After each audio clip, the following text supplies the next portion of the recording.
Yo, it's Guido coming at you with the Tactics Talk, guys. Welcome back and thanks for tuning in as always. No miserable Monday today. We're just going to do an educational video today.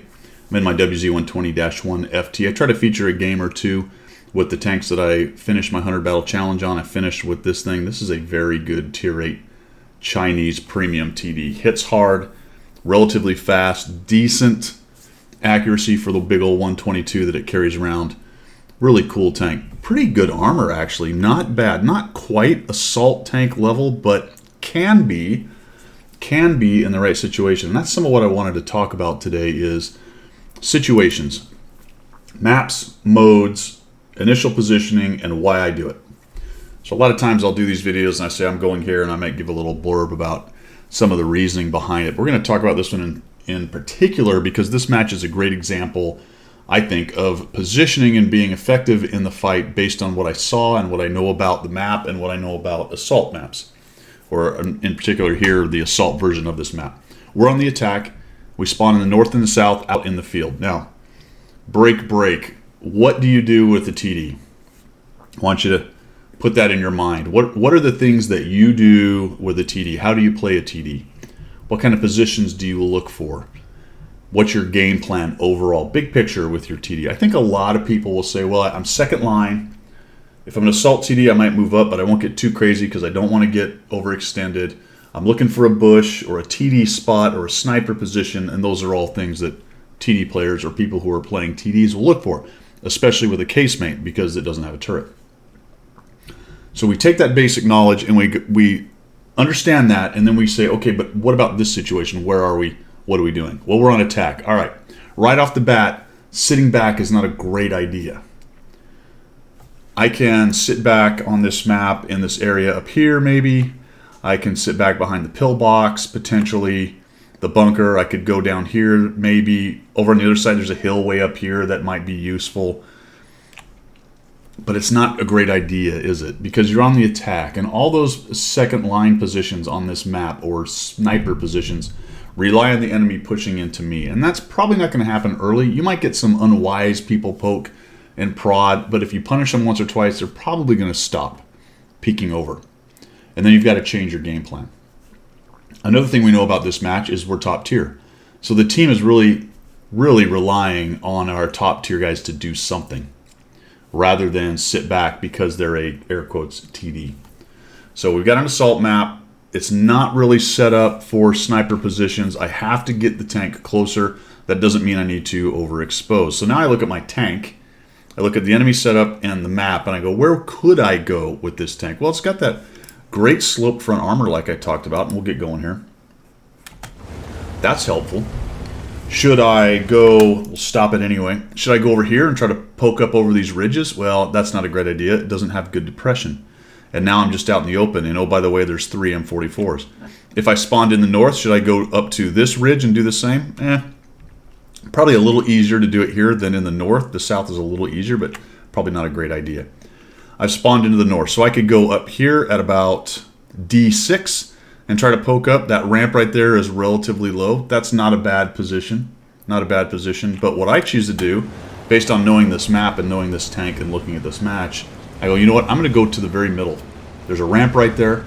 I can peek up and see what's going on. I'm going to be coming up a hill. That angle is going to be even higher because that's the slope. If I'm back slope or I'm headed up a hill, it's going to be even more highly angled. And I'll have much better armor protection, and I can peek. I can look up. I got that spotting point on the top of the tank. Let's see what's in the middle.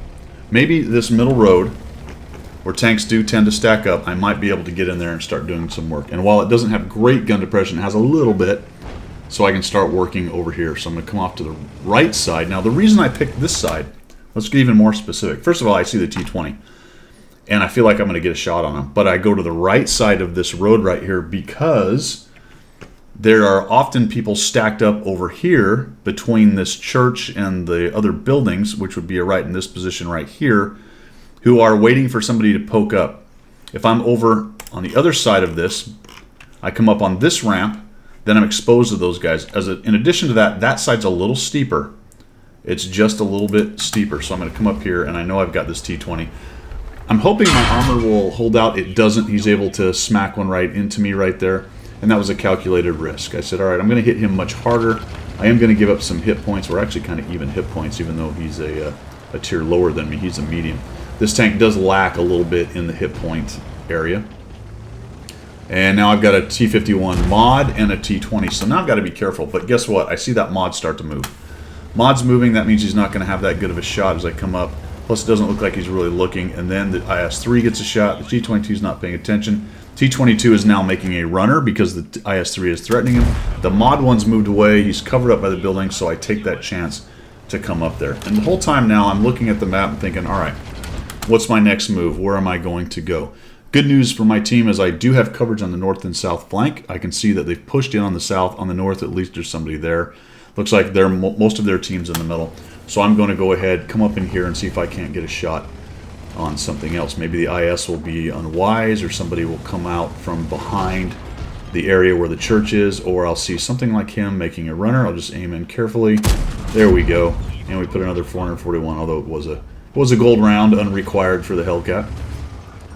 So now I want to keep up the pressure. We've got some good work going on. We've got some guys hurt. Some of our tanks have filtered in. You can see to the south of me, the IS-3 and a 110.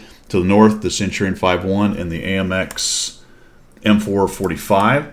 And I'm looking at this mod 1. I'm thinking, let's come around here and see if we can't sneak a shot on this guy. He's not even looking. This is going to give me a little bit of an opportunity. Look at the T-28. He actually sees me, but the reason I stood in is it looked like he was covered up by the M54 mod 1. So I can put a thump on him and I'll move back. Looks like a shot goes in to try to take him out. Now I really don't want to poke again. So I feel like the T-28 is going to have a shot. I might have been able to there because somebody shot, but it might have been the mod 1. There goes the mod 1. He dies. The Tiger 2 takes a hit, and now we've got the T-28. And I'm thinking, yeah, I don't think I want to push in on the T-28. This well appears to have run dry. Now I need to go somewhere else, north or south. I picked the south because I've got the IS-3 and the 110 down there, and it looks like the guys are filtering into the south, and I suspect I might get some better shots, or maybe some shots on guys out in the field down there. So we're going to see the TD is pushing in there, but unfortunately, a couple of our guys die pretty quickly, and the E-25 has his way.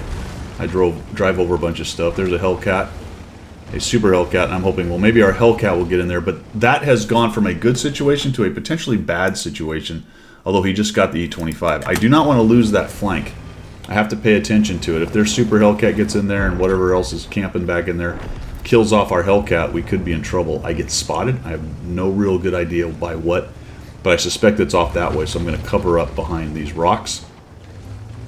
See what I can find. Pretty even still. Looks like some of our push into the city's been beaten. I'll come around this corner hoping to surprise somebody exactly like that. T-28 gets hit. No reason to stand in. He's going to turn before I can reload.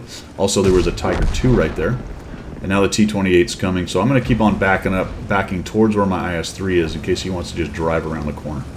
I'll set up. I know I'm reloaded. I should get a nice shot on him if he comes in on me.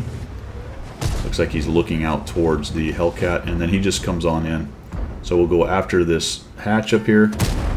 Bit of a stand-in. Looks like I escaped. The IS-3 takes a hit right back in.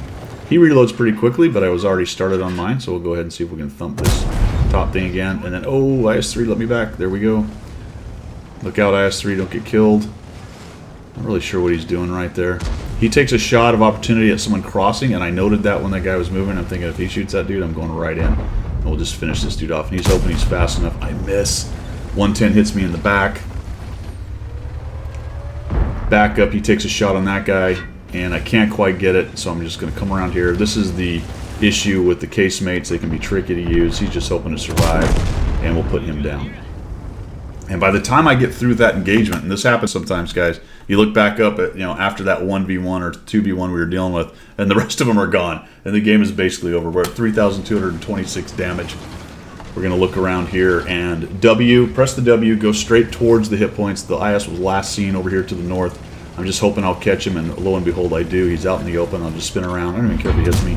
I'll just thump him one, and then we'll just come in here, tract him, get a little bit more assist at the end, and there you have it. 2 kills, 3,750 damage, 458 assists, some nice little assists thrown on the end, 197, and we end up with a win. So I just wanted to go through that kind of sequentially.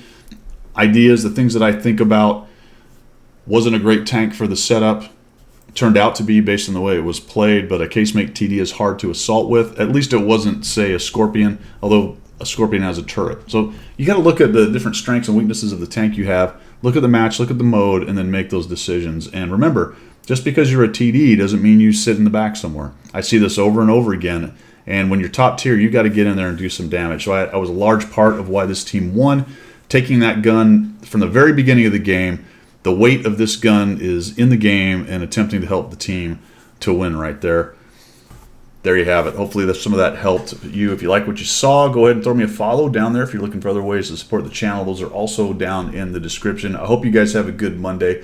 We'll see you on Tuesday. Should be streaming tomorrow from 9 to 12. That's all I've got. See you guys later.